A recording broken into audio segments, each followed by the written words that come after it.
Hi, everybody. Welcome to Saint Misbehavin', the podcast about saints from people who are not. I am your host, Mathew, and I am joined, as always, by my co-host and recently demoted to junior researcher, Anna Domini. Anna, how are you doing today? Wow. I was having a pretty good day, and then what a passive-aggressive way of telling me you haven't enjoyed my research so far. It's not that I don't enjoy your research. I just felt like senior researcher was... a bit much. It was more of a management position, and I really want you to focus on just the research. Wow. And, okay. Also, I will be cutting your salary. Right. Okay. Does that mean it's in minus numbers now? Do I have to pay you I guess to be here? Still zero. I mean, it would be nice if you did, but we'll just keep your salary where it is then. Okay. Well, I guess it's where it is. It's cut by 10%. Same difference. So wait, so if I'm no longer in a management position, that means that I don't have any responsibility for marketing or anything, right? Well, just to be clear. I mean, that's just for this position but you also have other positions you still need to... Oh, right, yeah. That I'm paid double, so yeah. For those. So Anna, how have you been this week? You doing all right? It's been a pretty full-on week. I had a job interview on Thursday, and then I got the job, and then I had to start doing a salary negotiation because they lowballed me, but I still really want the job. So, I mean, it does come with amazing benefits, but they won't pay my bills. So, yeah, so that's been exciting. I also bought an exercise bike in the January sales. Right. I think I might have told you this on our other podcast, but not on this one. On Patreon. Yeah. So subscribe if you want to hear about that. I won't say anything more about it. Fascinating tale of Anna's secondhand bicycle purchase. Wow. Or no, not secondhand. No, just reduced. Yeah. Have you done anything saintly or had anything miraculous happen to you this week? Well, getting a job in this economy is pretty good, pretty miraculous. Isn't it? Well, I think basically if you want to work in hospitality, you can call the shots. But if you want a nice, cushy, stable office job, it's a bit harder. Yeah. So I got one of those, which is excellent. But also saintly wise, I've done something kind of good, I would say. I mean, I guess you'll be the judge because you're God. Not, but okay. I am very judgy though, so go ahead. Exactly. And by that I mean more Yahweh than Jesus. Let's be honest. Yeah, I am throwing shade. Yeah. What are you talking about? I'm always yelling at trees. Exactly. Oh, well, that's true. Oh, you remembered my joke from many years ago. Oh yeah. That was when you knew you wanted me to be on this religious-themed podcast, Nope, wasn't it? still took me several years to figure it out. So what's this miraculous thing, or is this saintly thing you did? Well, it's kind of saintly thing. So I've signed up to the Big Bird Watch run by the RSPB, which is... He's just looking out for Big Bird? It's pretty easy to spot. He's yellow. He's like 8 feet tall. No, it's called the Big Garden Bird Watch, and it's run by the RSPB. And basically... it's a citizen sort of conservation project where they're asking for volunteers. So that I think there's still time to sign up if this sounds good to you as well, listeners. But basically, at some point in 2 weekends' time, I'm going to sit at my window for an hour counting birds, which I'm sure Francis of Assisi would approve. But it's for so they can monitor bird populations, and it contributes to conservation through observing different species and their numbers and stuff. But number one, you don't have a garden, so you're just gonna look out over the parking lot of your complex. There's a lot of birds. It gets a lot of birds because it's right next to the park, and there's we often get a red kite flying over. So, yeah, maybe he'll come and join the party. All right. And then how do you know you're not seeing the same bird twice? So the idea is that you have a bit of a guide so that, you can sort of tell the difference between them. And then, so you can only, for each type of bird, you record the maximum number you see at once so that you can be sure you're avoiding duplicates. But we often get, murmurations and stuff as well. So I could be 100! Ah! Don't know what they are, but, while they're swooping over. So, yeah, it's going to be, I'd say it's saintly because it's doing something good, but it's also a bit selfish because I think just looking out of a window for an hour counting birds is probably quite a wholesome, mindful, soothing experience. So I think I'll be getting something out of it as well. Sounds. But yeah, I would encourage you to join in if that sounds fun. And yeah, as I said, you know, Francis of Assisi did his like hymn to the birds or sermon to the birds, I think it was. Yeah. I'm definitely going to do an episode about him at some point. So, but not this week. We'll put a link in the show notes so that people, if they want to join this, because it does sound very like you just sit by your window with a cozy blanket and a cup of tea, and you just watch the birds fly by. What could be more British? And very lockdown friendly as well. Yeah. I mean, we're not in a lockdown, but you know, very, very plague unfriendly, I guess. Stay in your homes. You can do it from gardens and parks as well, but you can also do it from windows. So it's a very open to all kind of experience. Excellent. It's perfect for all the shut-ins out there. How about you? Can you top that? Well, I did something, I guess, pretty saintly or miraculous. I'm not quite sure how you qualify it. But basically, I found out this week that I made the Pope very happy. Because you had a baby. I had a baby, yeah. And excellent. People haven't noticed, the Pope came out and said that millennials, like our friend Anna here, are very disappointing to the Pope because they have not had babies. And I did. All you lazy millennials out there, for some reason, having pets or no children instead of having a big family are being selfish, according to... Do you think he just watched Monty Python, is it The Meaning of Life, where they have that song? Yeah. But I don't know. Yeah, it's just, I don't know, whatever. He's like, why? It's such like an okay boomer moment from the Pope where it's like the millennials are ruining the Catholic Church business. They're not having a million kids now, you know? Do you think he was being pressured by like God? I was going to say the cardinals, but I guess like he's the boss, so it's really down to him. But like, do you think, because like in the past he's been quite progressive, like for a Catholic, well, for a Pope. For a Pope, yeah. Yeah, in terms of, you know, acknowledging that, you know, queer people exist. Yeah, it's more he's done a lot for like economic inequality, and like, he's talked a lot about the poor and kind of in not in just vague like it's nice to help the poor. It's like actually we need systemic changes. And he recently came out against anti-vax, or people who are against the vaccine. He came out in favor of the vaccine. He said, you know, the vaccine's a great thing. You should use it, and those are all positive messages. Yeah. But out there, so do you think he's I don't know, for some reason he's just like, I don't want to say age, but like, you know, maybe he's reached his quota of progressiveness that now means he's got to like regress. Yeah, maybe he's just, you know, he ran out of all the good things to talk about. He's at the bottom of the list of things to write sermons about. I mean, again, it's got to be a lot of pressure as the Pope to be out there and writing sermons. And that's the thing, that people are talking about it. So he's smashed it out of the park, really, by this sermon idea. Because like before he said that, you know, what was his last sermon about? You don't know, because it wasn't controversial. So he's hitting that bar, you know. Yeah, he's getting those. Yeah, he's getting those likes or dislikes. He's getting that. He's churning the media machine. I mean, we're all worried about the graying of society, but like this isn't. You're missing the point of why this is happening. It's like, I don't know. Yeah. It's like, come on. Well, actually, I kind of made the Pope proud, because he's like, you need a big family. You can't just have one kid. You misinterpreted that, because you have a big child. Yeah, I do have one big. Rather than lots of tiny ones. Yeah. So everybody out there who is choosing to just have pets or no children, the Pope is extremely disappointed in you, not in me. Thank you very much. And he can't quite figure out why nobody wants to. He seems to understand the environment's in a bad spot, yet he doesn't seem to understand why people don't want a kid. People wouldn't want to bring a child into that environment. Yeah. Also, again, with the systemic problems that you touched on as well, it's like, you know, maybe if people could afford homes to put children in, that would be a start. Yeah, he understands inequality. He understands the plight of the environment, and yet he doesn't understand why people don't want to have children, or can't have children, frankly. Yeah. You know, are in a position where they can really support a child. And so it was just weird. But he ain't mad at me, so sorry, everybody else.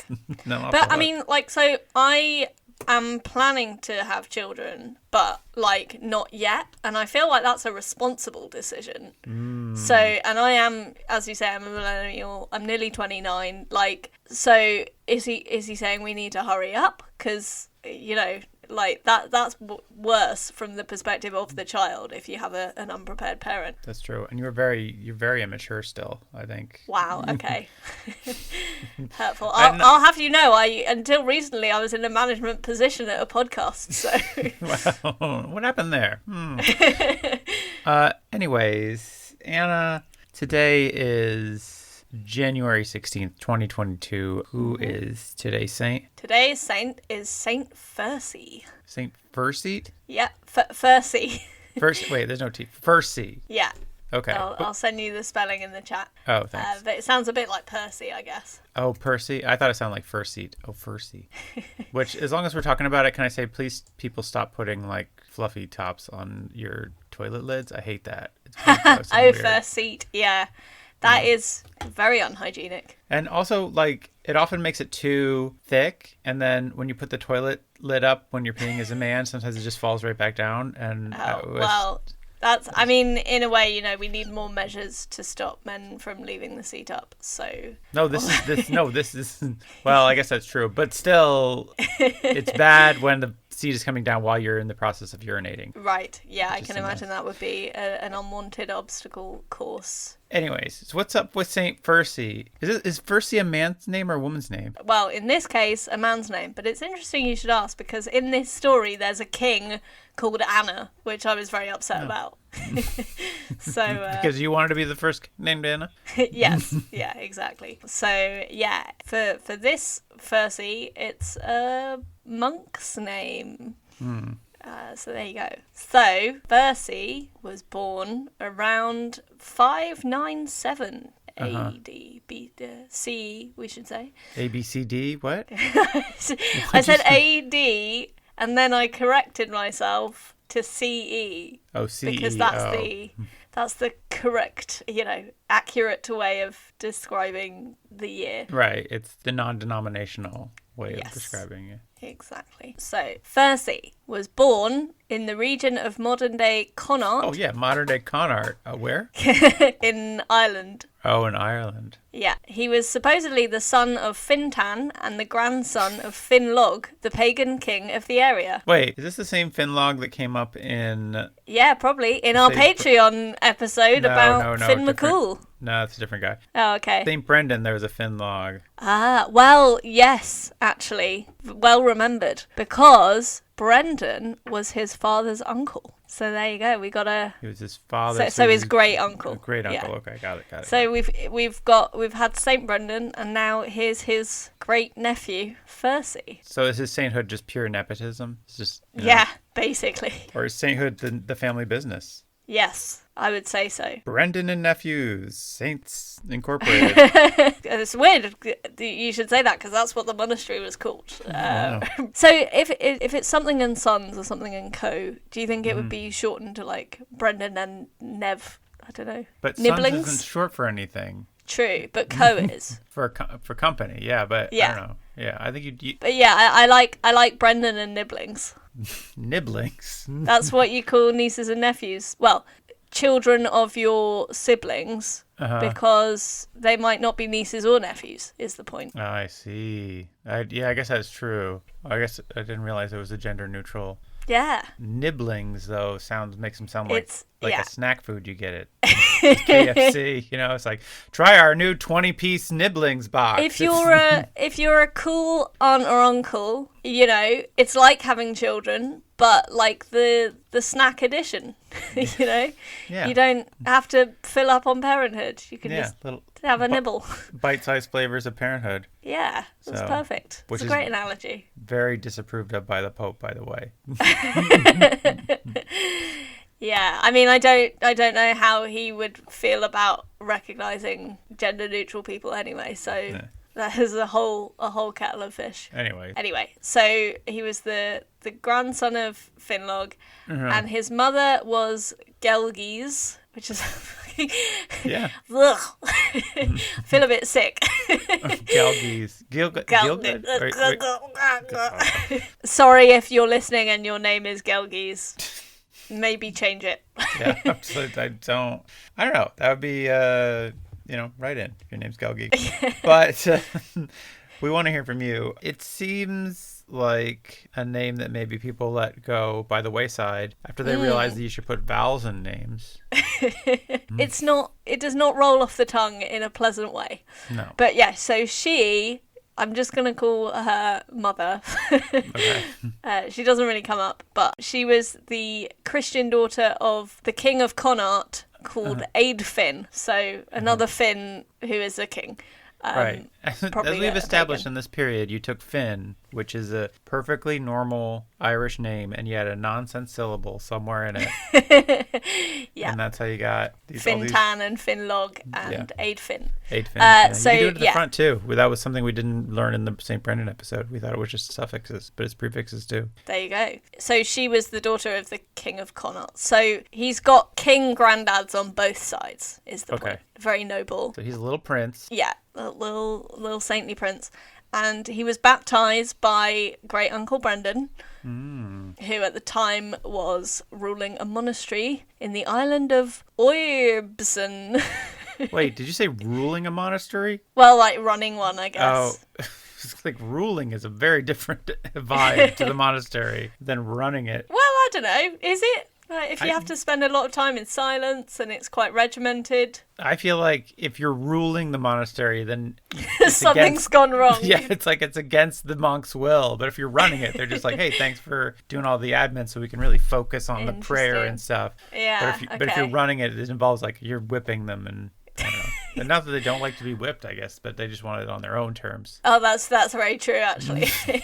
Do you have authority issues, Matthew? I'm just saying. Well, I just feel like there's a difference between running and ruling. Like I don't know. Like, would you say the prime minister runs the country or rules the country? You know? No, he doesn't do either. To be fair, it's not this particular prime minister, but a prime minister in general.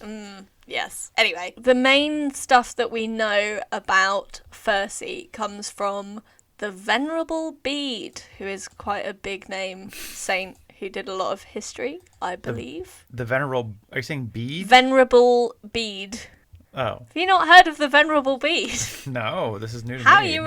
How are you in charge of a theological history podcast? It's all a learning experience for all of us. So, the Venerable Bede, like bead like you'd make a necklace out of. No, Bede. Oh, Bed. Okay, that would have been that was not I was like, or is it bead like you got bead, like you got stung by a bee, you got bead. It's totally different. Okay. So that was, no, not even your second guess of how it would be spelled. Fair enough. So the Venerable Bede, what did he do? Well, he was a saint, but I think he wrote a lot about other monks and their histories and stuff. Okay. And yes, he is how we know about Fursey in the main instance. Okay. And he said about Fursey, he was of very noble Irish blood, but was much more noble in mind than in birth. He gave himself very much to reading holy writings and following the monastic life even from boyhood, which always good to know what the kids are up to. Yeah, I mean, that's nice. That's how, people who are like, they get into something early on, and then that's how you become really, you put in the hours and you focus on it, and that's how you become It's like the medieval version of like being a tennis prodigy or something. Exactly, or like Mozart with his piano at 5 years old. You just get into monking at an early age. That's the way to do it, guys. If you're thinking about becoming a monk and you're already an adult, it's too late. You're not gonna. It's too late. Your best self-flagellation years are behind you. Yeah, monking is a young man's game, and if you don't get in early, you're just not going to get the hours of experience. Experience, 10,000 hours. Sorry. So he was educated by St. Brendan's monks, and when he became the proper age, he was inducted into the monastery at Innisquin near Galway. I heard of that one. Really? Galway? Oh, you've heard of Galway, not Innisquin. No, but that was the first. That was the first Irish thing you've said that wasn't total nonsense to me. Right, fair enough. I mean, Connaught, and there's like a Connaught Square in London, I think. So that's Nowhere near Ireland. Yeah. But like, it's an Irish place that you might have heard of. No. But anyway, so yeah, near Galway, under Saint Meldon the abbot, who became Fursey's soul friend. Soul friend? Yeah, I think this means mentor, not... Oh, okay. Not, I mean, there's no suggestion that they were soulmates, although presumably if they were, Bede would have not talked about that. Soul friend seems like something that, like, in the 70s, a white writer put into, like, a blaxploitation movie. Like, Wow. Yeah. They're like, slip me some skin, soul friend. Like that kind of really bad jive dialogue that you get from the 70s. So at this monastery at Innisquin, this was where Fursey began to devote himself to religious life. His great sanctity was discerned early on, and there is legend that in this monastery, through prayers, he revived some twin children from the dead. They were the children of a chieftain. Thank you. Related to another king called Brendanus. So wait, I thought you were saying like he did miracles related to twins, but only twins. But it was two specific twins. It wasn't just like yeah. Okay. He raised a pair of twins from the dead. Okay. Is a more straightforward way of saying. Do we know how they died, or no? There's just that's the passing mention of this miracle. Were they conjoined twins? That's how they both died. Is that like they were walking on the ice and one of them fell through the ice and dragged the other one down. Wow. Yeah. Let's go with that. Yeah. Okay. He built his own monastery at Kilursa outside the town of Headford in modern County Galway and attracted throngs of disciples. Oh wow. It's good you're getting throngs in there. I mean, that's... Well, there was no specific number, but it was suggested that it was quite a lot. Yeah. He was said to have been something of an ascetic, which I think is a great phrase. It's like, I dabble in asceticism, I guess. Got a hair shirt, but I don't wear it all the time. Sometimes I put on some shoes that are a bit too tight, Not sometimes I skip lunch, if I'm busy. Or intermittent fasting, yeah. Yeah. His dabbling was he wore thin clothing year round, which in Ireland is pretty harsh on yourself. Harsh, yeah. Sometimes I get a bit chilly and I'm like, should I put on a sweater? And I'm like, no. Hard nipples for Jesus. That's what I'm calling it. Yeah. Stay chilly for the Lord. Yeah, there you go. Yeah. All right. Goosebumps for God. Aspirants came in numbers to place themselves under his rule. We're having ruling again in this monastery, not guidance. Just bow down to me. Oh, hail fantasy. This is it's interesting that you were saying about family monasteries because, in fact, so he had lots of like aspirants, I guess, like applications to the monastery, but he wished to secure some of his own relatives in the monastery. Okay. So for this purpose, he set out with some monks for Munster. Have you heard of Munster? Yes, we've had long discussions about Munster. Okay. So he has this very popular monastery, and everybody's applying to get in here. Yeah, but he wants to get his relatives there. But he's like, actually, my relatives are... Okay, well, great. So yeah, that's what happens when you get a prince to be a monk, I guess.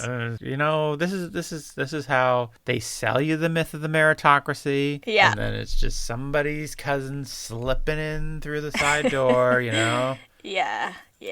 Very, very privileged. And this is why we don't work for television, folks.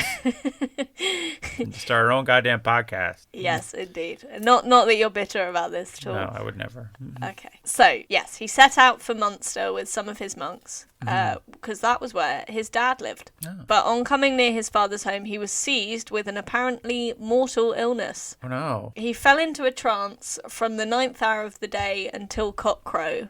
Is there a cockcrow at night? Or is that until the next morning? Wait, is the 9th hour of the day 9 a.m. or 9 I think PM. it would be 9 a.m. Right. Okay. So he spent I like guess 36, nearly 36 hours would that be? No, 24. Yeah, like 24 hours, right? Because he would Yeah. be like the cock would crow sometime in the morning, Yeah, and yeah. so So like maybe 20 hours. let's say that. And while he was in this state, he received the first of the ecstatic visions which have made him famous in medieval I literature. am just excited about these visions, guys.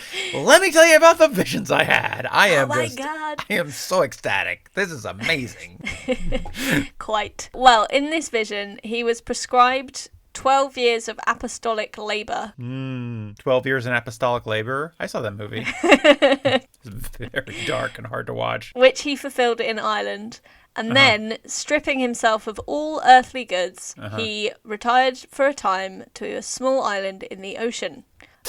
Just like, guys, I'm going to go hang out nude on this island. See ya. I've stripped of all my earthly goods and my clothes. And, You can keep your clothes, man. That's all right. We'll just take some money. You're going to like get rid of all your riches and things. That's oh cool. my God. After some years he founded a monastery at a place called Rathmat on the shore of, and this is another fucking horrible one on my throat, Clough Corrib. You're doing a great job. Just feels like I'm being choked. I actually choked on tea earlier today, and I think my throat is just feeling a bit sad today. Anyway, that was in the deanery of Annadown, which is what I say when I get like taken out in paintball or whatever. The deanery of Annadown is also what you call your bedroom. It's just like this is where Anna's down, and nobody bothers me. I'll make a sign over the bedroom door to say that. What's a deanery? Is a regional, like a It's like a governmental parish, I guess. Yeah, that is like a governmental subdivision that I have not ever heard before. So yeah, see. like the deanery of, but I like it. I don't know why we stopped calling places deaneries. I mean, maybe because we're not as much of a theocracy anymore. Maybe. I don't know. So it's probably progress. I guess, but I mean, just like so a deanery is under the charge of some dean, right? Mm-hmm. So is every college a deanery? Anyway, his brothers Foylan and Alton then joined him in the community at Rathmat. But Fursey seems to have renounced the administration of the monastery and to have devoted himself to preaching throughout the land, frequently exorcising evil spirits. So he'd had enough of admin. Yeah, his brothers joined him at the monastery. Mm-hmm. And then he's like, actually, I've had enough of being in charge now. Yeah. Hey, now that I've recruited my brothers. Live with you in the monastery. It's like, well, actually, I don't live in the monastery anymore, but if you want to live with me on the road. Yeah. Bede says, after having preached the word of God for many years in Ireland, being unable to bear the crowds that flocked about him, leaving everything, he went away from his country and came with a few brethren through the country of the British into the country of the East Angles. So he'd had enough. So he's very much like the Beatles, where he's just like, the crowds are too big. I'm just going to stop doing live stuff. Yeah. I'm not really getting... It used to be about the preaching, man. Now it's just people crowding and screaming, and it's not what we want to do. We're just going to focus on our They're art. not listening to the word of God anymore. They're just excited to see Fursey. And that's not what he's about. So he's going somewhere where they don't know him. Yeah, exactly. So he's leaving Ireland. Yeah. And he's going to where, like Britain or? Yeah. Or, so the country of the British. What's this island is called? Because the island that Ireland's on is called Ireland. Good, well done. But no, the island that we're on. Oh, what's that called? Is it called Britain? Britain, yeah. It is Britain. Okay. Because it's the United Kingdom of Britain and Northern Ireland. I see. But yes, the island of Ireland is often referred to. So he goes to Britain then. Yes. Okay. So the country of the East Angles, which is now known as East Anglia. Okay. As opposed to the country of the right angles. So Fursey was the first recorded Irish missionary to Anglo-Saxon England. He arrived in East Anglia with his brothers during the 630s, which was a crazy time. Is it? I mean, when Fursey arrived, along with his brothers and some other brethren, which I guess is a monk brethren rather than actual brothers. Wait, but his actual brothers were with him, right? Yeah. Okay. Foylan and Altan. They brought with them the relics of Saints Meldon and Beoan. I guess as like an offering to the king, maybe. Just what every what every road trip needs is some relics, right? Yeah. Yeah, I mean, that's the thing. You want to bring the relics with you because you don't know if they're going to have relics there. So. Well, exactly. I guess, like, it would kind of be like a mascot in a way. Yeah. For the trip. Or isn't it like, like an insurance policy? Like it's a ward against bad things happening. True. Yeah. You know? So for the journey it would have been good protection. So yeah, they arrived in East Anglia and were welcomed by the Christian king Siegebert. Siegebert, see, we laugh at English names too. It's fine. It's all good. Siegebert gave him land to establish an abbey at Nobsburg. Knobsburg? Yep. Nobsburg. Are you saying Nobsburg? Yes. Oh, it's weird. Like this. It is a funny, rude name. Oh, wow. There's a C at the beginning of that? I was not... Well, I didn't want to pronounce the C because, again, I thought I might start gagging. Knobsburg. But I think the C is silent. I love it, yeah, because it reads as Knobsburg, and it's just like, get your knobs here. Oh, dear. It's a funny name. Or, I guess... Because in East Anglia, it's like Norfolk and stuff, they have kind of lilting accents. So it might be like Knobbersburg. I don't know, which is great. Actually, with the C at the front, it says like, see knobs here, Berg. This is where the town you come to go see knobs. Which is ironic because obviously, Fursey was trying to get away from being an attraction. So he's gone, really humiliating himself in that way. But he was naked at one point. So he did like to hang out naked. So maybe you could literally see knobs. Yeah. True. So yeah, at Knobbersburg there was an abandoned Roman fort, which from these historical accounts has been identified as Burg Castle in Norfolk. So that's Knobbersburg, Burg Castle. You can see what they did there. So for the next few paragraphs, I'm just going to be quoting Bede again because he gets quite descriptive. Okay. So, Fursey built the monastery in order to give himself more freely to the study of heavenly things, which I love. It's like, guys, I can't be dealing with these ruins. I need a whole monastery just for me, or I won't be able to know about heaven. How am I supposed to focus on heavenly things if I don't have a lot of natural light and a library and like a little breakfast nook where I can have my coffee in the morning, or like that kind of thing. I'm going to need room for a king size bed, and that's just what Jesus wants. This is how I focus on heavenily things. Just like Can you pay for that? No, sorry, I stripped myself of all my worldly possessions, so someone else is going to have to pay for it. Somebody else. He already got a bunch of land for free from the king, so he's off to a good start. He's just a grifter, this guy. Kind of. Getting his brothers hired into high positions. Oh, you're right, He's like a medieval Donald Trump at this point. Yeah. He fell sick while living there, so I guess he got his comeuppance. So I'm quoting Bede again. He fell sick whilst living there, and being in a swoon and out of his body, was found worthy to behold the choirs of angels and to hear the hymns that are sung in heaven. In a swoon? He was in a swoon. Is he like a Southern belle who's been scandalized? What is this? It's a good thing there was a fainting couch there. Gosh. That was part of the decor of his monastery. And so while he's passing out, yeah, he had a vision. Of the heavenly choir of angels. Yeah, he beheld 3 days later the happiness of the blessed, devils who strove to hinder him from reaching heaven, and angels who shielded him from their attacks. He heard the devils accusing him of deeds, words, and thoughts as if they were written in a book. And he also heard wonderful things, both woeful and gladsome, from the angels and from the blessed. Wait, you look confused. Yeah, so the devils tried to keep him from going to heaven. Yeah, does that mean they were vision. Oh, okay. But they weren't keeping him alive. They're like, maybe. Don't die. Yeah. And he's like, I just want to die, go to heaven. Yeah. But then they read a bunch of stuff out of a book. How did he know? Yeah. They're just bad oral readers. They're just very stilted. Yeah, they hadn't memorized their shtick. Yeah. And so then the angels were fighting his corner. Against guys who are reading? What the demons are reading and the angels just coming in just fucking them up? Yeah. We were just reading. Why are you doing it? Yeah, but they were devils, so anything they were reading would have been bad. Devilish. Yeah. When he was borne up aloft, he was told by the angels who were by his side to look downwards towards the earth. He looked and beheld beneath him a darksome valley and 4 fires blazing near each other. So that's going to turn into a bigger fire at some point. Is this like an apocalyptic vision? Yeah. Ah. He asked the angels to tell him what the fires meant, and they said, "These fires shall burn the earth to ashes. One is falsehood, and the breaking of the promise made at baptism to renounce the devil and his works. The other is covetousness, and the preferring worldly wealth to heavenly things.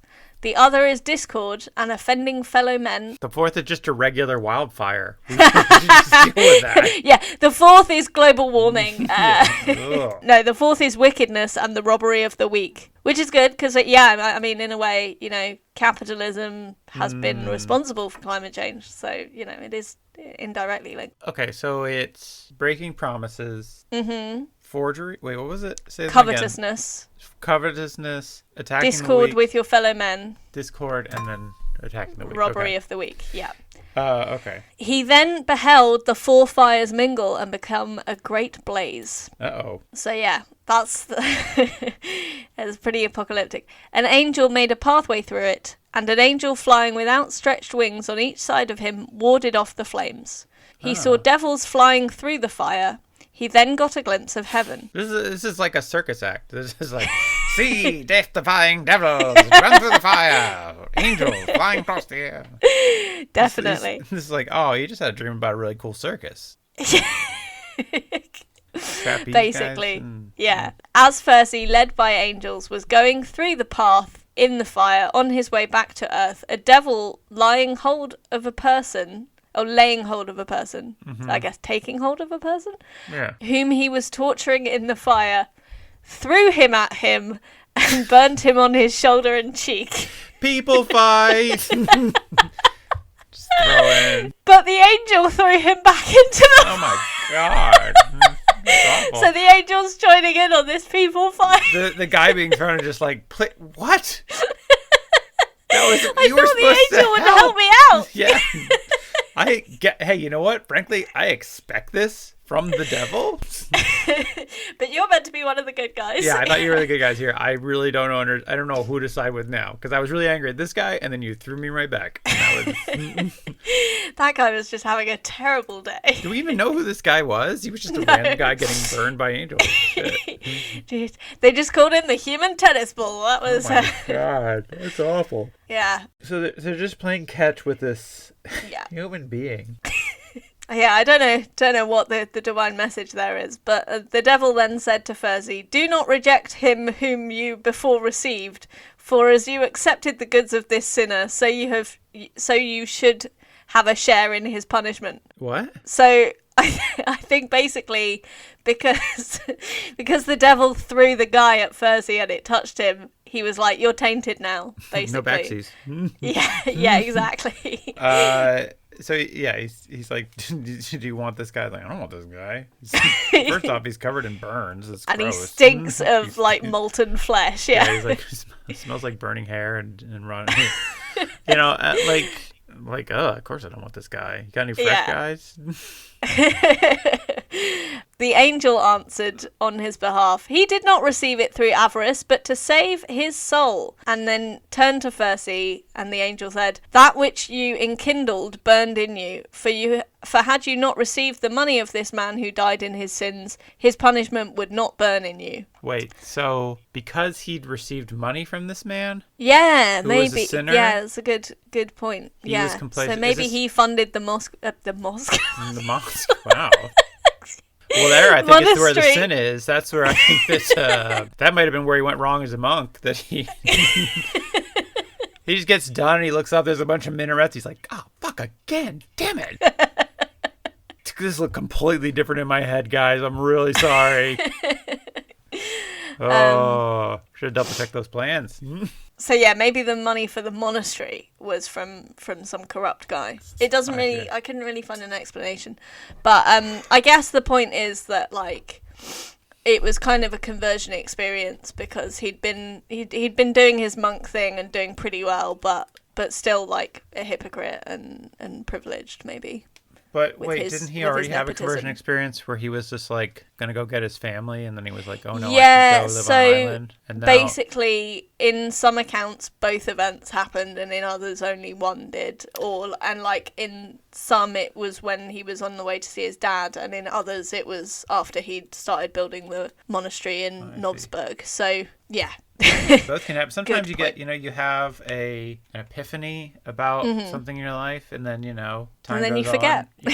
They kind of, you kind of like get back into old habits, and you need to kind of, enlightenment isn't a one-time thing; it's a constant process. So maybe, it's about the journey, not the Yeah, destination, right? he got a little back into his old habits, and now he's like, okay, this time I'm for real. Yeah. Gonna turn my life, like, this is like his New Year's resolution. He's like, I'm gonna stop drinking as much. I'm gonna quit smoking, exercising. No more libraries. I went to Argos and I bought a discounted exercise bike. I'm definitely gonna do that. I see.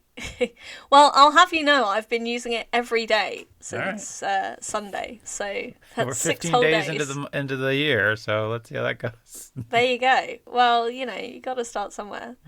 Anyway, Fursey bore the wound of the fire on his shoulder and cheek for the remainder of his life. What? The flesh showing outwardly what the soul had hiddenly endured. Because this was all from a dream, right? Uh-huh. Oh, But okay. then he woke up with a burn mark, I guess. Yeah. It's like Freddy Krueger rules. You get burned in the dream, you get burned in real life. He ever strove by word and example to persuade everyone to lead a holy life, but he would tell his visions only to those who wished to hear them through holy zeal and a desire of conversion. So they'd be like, "Where's your scar from?" And he'd be like, "I'm not telling you, you're not holy enough." Right. He'd be like, if you really bugged him about it, it's like, come on, tell me. I don't want to tell you. No, come on, tell me. It's like, you really want to know? It's like, I really want to know. Also, when it says like a desire of conversion as well, it's like, if I convert, then will you tell me about the scars? That's the Please. thing. It's like, how badly do you want to know? I will eat the body of Christ. Just tell me. Yeah. An elderly monk of our monastery is still alive, who is wont to say that a very truthful and holy man had told him that he had seen Fursey in the province of the East Angles and had heard those visions from his mouth. Wait, there's a monk that's still alive today? No, this is in Bede's time. Oh, in Bede's time. How Yeah. far? Okay, well, I was like, wait, there's a guy that's like 1,500 years old? That I want to hear about him. He's more of a miracle. Why are we talking about this Fursey guy? I would say, like, if there's a guy who's 1,500 years old, the most remarkable thing about him is not that he met Saint Fursey. I'd be like, that's not where you lead with. Yeah. So Fursey died in 650 and Bede was born in 673. So I guess it's just about plausible. Okay, yeah. But it's fun that, Bede's writing from an eyewitness account, I guess. Yeah. So, yeah, he had seen Fursey in the province of East Anglia and had heard those visions from his mouth, and added that Fursey, when telling him, perspired as if it were a very hot summer day, although it was in fact very cold and frosty winter weather. Is he making it up? Like, is he sweating? Because he's like, Oh shit! I've been found out. he's afraid he's going to get caught in a lie. Yeah, it's like... No, I think it's like, he might have been recalling being in the fire and being burnt. Oh, I see. So, it was that I intense. see. That makes more sense, yeah. He was at Knobsburg for around 10 years and converted lots of Picts and Saxons. I don't know who the Picts were, but I have heard of Saxons. The Picts, they were close allies of the Shovels. I don't know. Hey! Comedy! Yeah. I don't know who the Picts are. Fair enough. After Siegebert was slain by an army led by Penda of Mercia. Took a whole army to take him down. Yeah. Well, he had Jesus on his side, He's a tough I guy. guess. He's a tough Yeah. guy. Did they lay siege to him? And he's like, well, this is a bit of irony. So after Siegebert was slain, it's recorded that his successor, King Anna of East Anglia, and his nobles further endowed the monastery at Knobsburg. So, yeah, Anna, what a legend. Yeah. And then, so Knobsburg was well endowed. Okay. Perfectly apt for a monastery of that name. Sure. So he was King Anna. Yeah. This is King Anna of the Big Knob, yeah. Yeah. Thank you. Which was also your nickname in high school. High school? Please. University. Come on. I meant to say college. I don't know why I said high school. So wait, so is Anna, did that used to be a man's name? Or was it a unisex name? Or is it like spelled the same? Like how is it? So I don't really know the history of my own name. Oh, okay, never mind then. But this King Anna, it's also written as Honor, Onna. So maybe it was pronounced like Honor, like in Frozen, where she's called Honor, isn't she? But it's... No, she's called Anna. Yeah, but it's kind of pronounced a bit longer. Oh. I think. Anyway, yeah. Let's just let it go. All right, okay. So King Anna, he funds the monastery. Yeah, after which point, it says 3 miracles are recorded of Fursey's life in this monastery. But that's a weird phrasing. So yeah. I guess return on Fursey did... I think. Yeah, definitely. Cut some miracles out of it, so that's pretty good. But we don't have any description of them. Oh. Sorry. That's pretty lame. It's like, how many miracles? So, it said that monastery, there was so many miracles. That's it. That's it. It's like, Anna was probably like, I did all of this investment. Is God pleased? They're like, yeah, he did 3 miracles. Like, oh, cool. What were they? It's hard to explain. It's complicated, yeah. God's mysterious plan, but they were definitely miracles. And I think we might have as many as 7 if we get, some more funding. More money, yeah. Yeah, they're probably a bit like, when you ask me if anything saintly or miraculous has happened and I'm really scraping the barrel and I'm like, I didn't kill a spider. Anyway, so after that, Fursey retired for a year, which is a short retirement. Yeah, I was going to say, it's not a retirement. That's just a hiatus or a sabbatical. Yeah, a sabbatical. Literally is. To live with Altan, his brother, the life of an anchorite, which is a kind of hermit. Right. So I guess that conversion experience, again, reared its head and he became a bit more devout. So his brother became a different type of monk. Yeah. And for a year, he decided to go and live as that type with of monk. him as the anchorite as well, yeah. Yeah. Which is a sea-based monk, right? Very good. I don't know how to put that. I'm trying to think of how to explain it. Like, they were all nautical monks, the anchorites, right? Because they came up in the St. Brendan episode as well, and it sounded like they were just sea-based. I'm not sure. I thought you were just making a pun there on anchor. I'm not sure. That's what I thought. If there is. I mean, I don't know. Whatever. What do I know? I assumed that they were. You could be right, but I mean, if I have to read and find out, it's just going to be boring. All right, forget it. Never mind. No, not like reading's boring, but there it is. I won't be able to talk and entertain you. I mean, in this article that I'm now scanning about anchorites, it does say that one anchorite monastery was attacked by pirates. So. There's a nautical link there. I just assumed it was, because in the St. Brendan story, which check that episode out, folks, if you haven't. Oh, that was, one of our best, I'd say. They live on an island somewhere out in the sea, and you were saying that part of the Irish ascetic lifestyle rather. Oh yeah, was they were living in boats, weren't they? Because often they would go on these pilgrimages in boats, the same way that the desert ascetics would just wander out into the desert. Oh, well remembered. Look at you. Thank you. It's nice to feel that you remembered anything I said. What else have I got to do? I'm going to listen to that baby. That baby is just babbles nonsense. Oh, adorable. However, as great numbers continued to visit him... He was the most popular man in the 7th century. Yeah. He's just plagued by fans all the time. He left his brothers... He left Foylan, who was the other one. Mm-hmm. Interesting. Okay.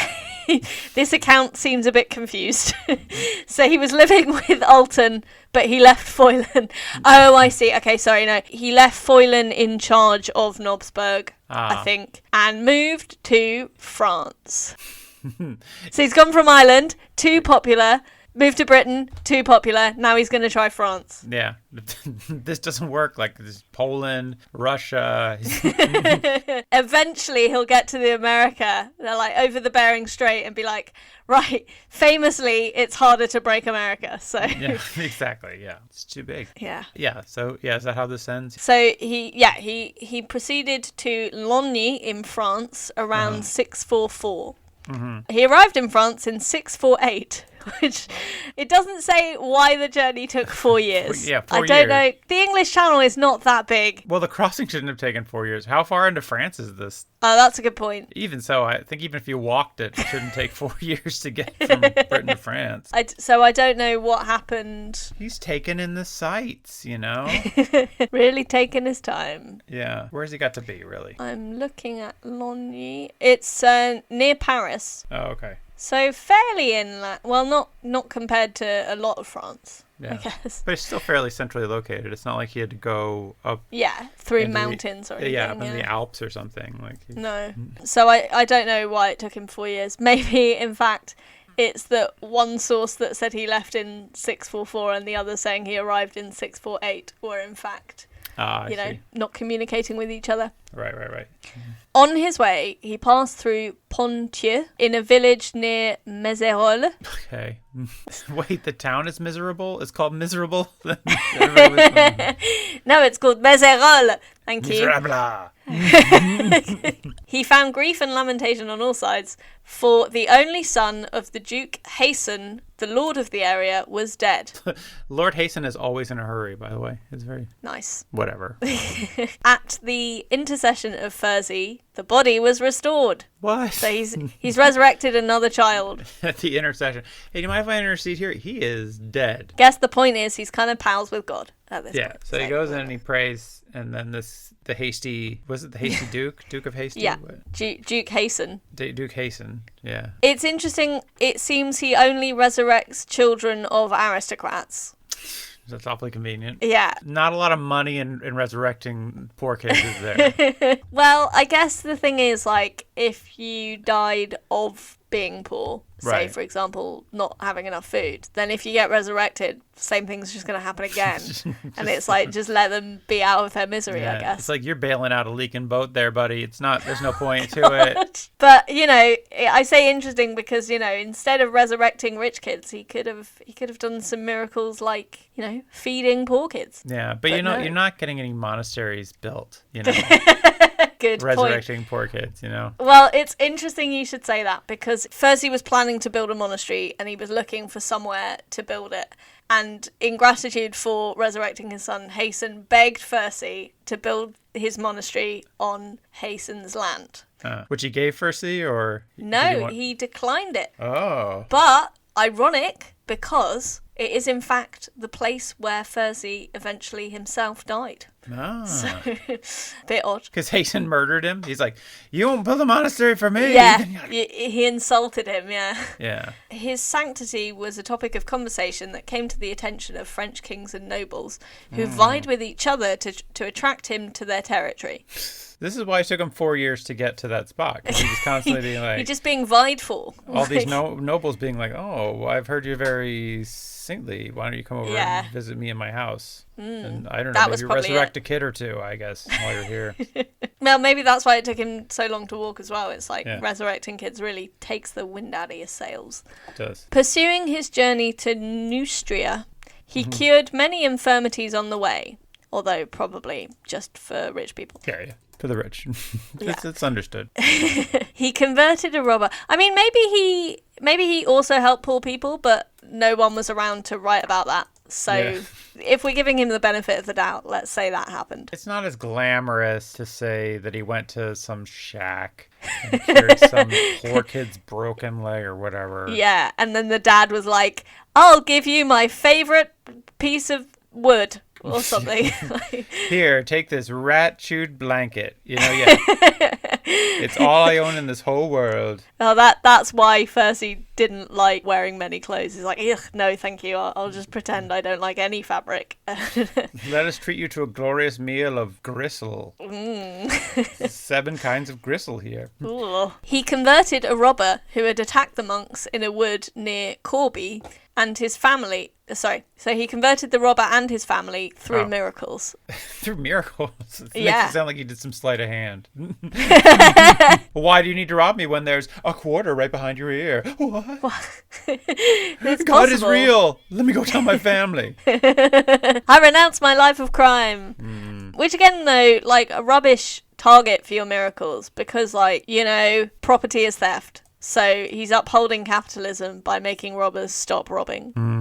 Makes you think, really. Yeah. Who's the real robber here? You got Fursey who's robbing souls, isn't he? Yeah. Makes you Yeah. think. Mm-hmm. Does it make you think? We'll say yes. Anyways. Made you think. I thought about something. I don't know. His fame preceded him to Peron, where he was joyfully received by Chinoald. This guy, Chinoald, was the mayor of Neustria. So I guess Neustria might be like the region, and then Peron might be like a little town. Okay. Maybe. So he was joyfully received by this guy who's the mayor, Okay. and through his prayers obtained the reprieve of 6 criminals. Okay. So, so there you go. So he's also sticking up for outcasts as well, I guess. I mean, I like that he converted that criminal and said, hey, stop doing crimes, rather than involving the police, you know. Yeah, So true. So he prayed, and then these guys just got released. Yeah. Okay. Let's just hope they were, like, petty criminals rather than violent ones. It's like, see you later, rapists. God. Hey, have fun out there. Oh, God. He was offered any site on the king's dominions for his monastery and chose Logny, close to Chelles, about 6 miles from Paris. Oh, it's right near the gas station. About 6 miles from Paris. Oh. A spot beside the Marne, which was at that time covered with shady woods and abounding in fruitful vineyards. It's probably now just Paris. Yeah, I was going to say, and it's now Disneyland Paris. Quite possibly. Here he built his monastery in 3 chapels. One dedicated to Jesus, one dedicated to St. Peter. One dedicated to just dance. No, well, the third was an unassuming structure later dedicated to himself. But it was crappy. Who's this third chapel for? I don't know. Oh my God. It's just like when certain comedians who don't have that much talent themselves book like really big name people to do their gig. So they'd be like, Jesus, Saint Peter, Saint Fursey, all on the lineup. Yeah. You know who I'm talking about. Are you talking about me? No. Yes. Your lineups aren't that good.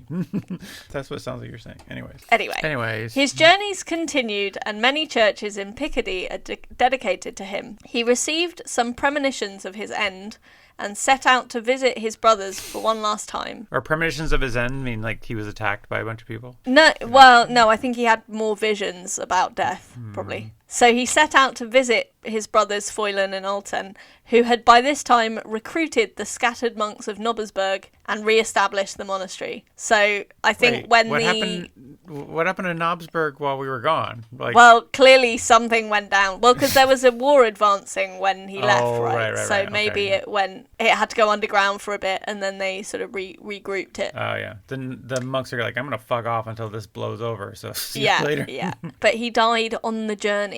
Oh, no. While at Mézerolles. So, yeah, that was around 650 CE. And the village was for some time known as Forsheim, which translated as House of Fursey. Oh, I see. But they quit doing that? Yeah, I don't really know why they stopped. But he was buried in a church in Peron. And that was that. But so now he did get that church in Paris, yeah, right? Yeah. So because it was, Mézerolles where he died. What irony. So ironic, yeah. Huh. Cool. So now it's your turn to say a question. Like, what about his relics? Did he have any relics? Oh, what a great question. Many unusual events attended the transition or transmission of his remains. And his body was eventually buried in the portico of the Church of St. Peter, which was one of the 3 churches he built that we were talking about a minute ago. Right. Which is where Fursey himself had already buried the relics of Meldon and Beowen, who he'd brought with him. So he still had those. Right. He still had the relics. He's not going anywhere. He travels with them everywhere. Yeah, literally, to France. Yeah. So, yeah, he was buried in St. Peter's Church. His body lay unburied for 30 days pending the dedication of the church, and during that time it was visited by pilgrims from all parts, incorrupt and emitting a sweet odour. Oh, I think I was going to say it's visited from people from all parts who took several parts. Well, probably, yeah. At the end of that time, it was buried near the altar of the church. 4 years later, on the 9th of February, which is my birthday, if anyone's listening and wants to make a note of that. I'm not. His remains were moved from their earlier location by Saint Eligius, Bishop of Noyon, who I feel like we've heard of Eligius before. I think he was involved in some other saint, maybe Matilda or... Did he build a box for somebody's head? Yeah, I think he did. Yeah. Oh, anyway. Yeah, that makes sense, because he himself is the patron saint of goldsmiths and metal workers. Oh, yeah, that was so it. So he's on the 1st of December, so tune in for that.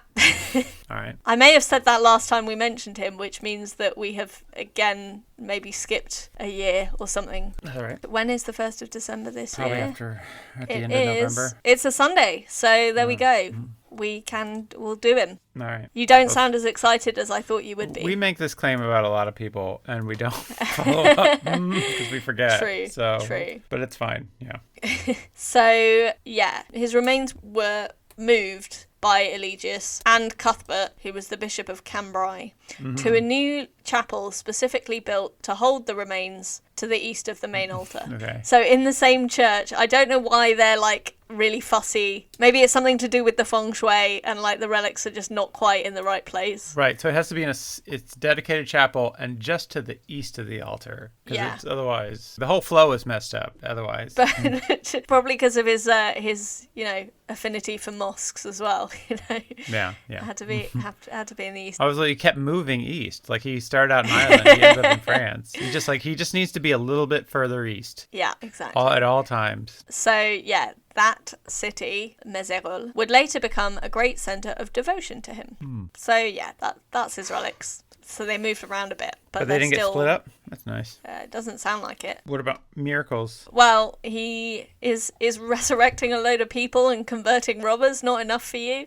No. Okay, well, that's all I got, I'm afraid. Oh, okay, that's fine. So you didn't no posthumous miracles. There have been miracles attributed to the site of his burial, I believe. Okay. But nothing majorly narratively interesting, I would say. Because of his visions with the fires and the angels and the devil, he's said to have inspired Dante's visions of the afterlife in the Divine Comedy. Oh, is that right? Yeah. Was he the first guy to think of like fire and the devil? Maybe. Could have been. Because it was quite early on. But I don't know. Like in terms of, Christianity spreading to different places and stuff. So like yeah, it's possible. No, fire is hell, not good Christian stuff. No, never. So no miracles after death, and his relics are all in that one spot. Yeah. And he may have inspired the Divine Comedy by Dante. Yeah, which is pretty good. So what do you think his patronages are then? Is he the patron saint of nepotism? He isn't, but again, I don't think there should be a patron saint of nepotism. No, probably not. Is he the patron saint of people who feel uncomfortable in big crowds? He is not. If you're just anxious in a big crowd. Which we all are at this point. Fursey? Yeah. Is he the patron saint of moving east? It's like if you're traveling east, you get Saint Fursey. I guess his great uncle Brendan was the patron saint of travellers, so that people moving east would probably fall under his domain. Right, but the most holy of all directions is east. True. Is he the patron saint of getting sick on a business trip? I don't know. He got sick on the way back to his thing. He died. He didn't. Yeah. That's a bummer. I don't ever want to die on vacation. I mean, I never want to die, period. But although, surely, you don't want to die at work. All right, that's a good point. So maybe if you're somewhere nice and warm and summery and comfortable. Maybe you're right. Now you're selling me on this vacation. Take one last trip. What are his patronages? They're quite boring, I'm afraid. He is the patron saint of Peronne in France. Sure. And he is the patron saint of the parish of Headford, which is, I think, where his first monastery was back in Ireland. Oh. And that's it. That's it? Just 2 spots? Yeah. One of them's just a monastery. Oh, that's lame. Yeah, a monastery and a little town. He's got more. He could be doing more stuff. Yeah, he should be the patron saint of like private medicine, you know, because it really only heals the rich. Rich people, yeah. Yeah, it's not for everybody. Well, interesting. Sorry, he doesn't have better ones. Yeah, he should have better ones. I don't know. Whatever. People who are very like sleepwalking and get injured while they're asleep. Yeah, there you go. People getting burned in bed. People have been burned in bed. Pray to Saint Fursey. Anna, do you see the point of having Saint Fursey intercede for you at any point? Well, if I am ever rich. Right, yeah. And, you know, me or someone I love loses a child. Right. He'd be a good one to get. I mean, I guess if someone has just robbed you, it would be good if they could be convinced not to be robbers straight away and give your stuff back. It'd be better if they could be convinced not to be robbers before the crime takes place. Yeah, that's very true. That would be better. Yeah, I mean, I think if you're rich and you have a sick child, then you don't need... He's the go-to guy. But you don't need divine intervention at that point because you're rich. But I guess if the child has already passed and you're out of rich guy options. I don't know. I mean, eventually there'll be a technology available to rich people where they can reanimate themselves. Sure. I mean, they probably have it already. They just haven't told us. True. This is my theory about what happened to Prince Philip. He's running around in a new body somewhere. Wow. You can hear more about that crazy theory on Matt's other podcast, Prince Misbehaving. I don't know. That was bad. Listen, this is why I don't do improv, okay? Yeah. This is why you're the one that makes up the jokes in response to the stuff I've prepared. I think it'd be Ain't Windsor Having. There you go. I don't know. Very good. Because he doesn't... Better. But yeah, I think that, I guess if you want to get someplace in not a hurry, you'd be good. Like if you want to just take a couple years to... The patron saint of procrastination. Yeah, just really kind of taking the long way around, you know? Do you want guidance on that? Because sometimes you feel guilty. You're like, I was supposed to be in this town in France like 4 years ago, and I've been kind of fucking around. To be honest, that makes me think if you're someone who neglects your self-care, he'd be a good person to remind you, you know, sometimes to live a holy life, you just need someone to build a library for you. Yeah. But sometimes we build libraries for ourselves. You know? Makes you think. That's self-care. You got to slow down every once in a while, you know? Yeah. Exactly. Sometimes you need to slow down for 4 years, but that's what it takes to take care of yourself sometimes. Exactly. Well, Anna, thank you for bringing me this fascinating tale of this pan-European saint.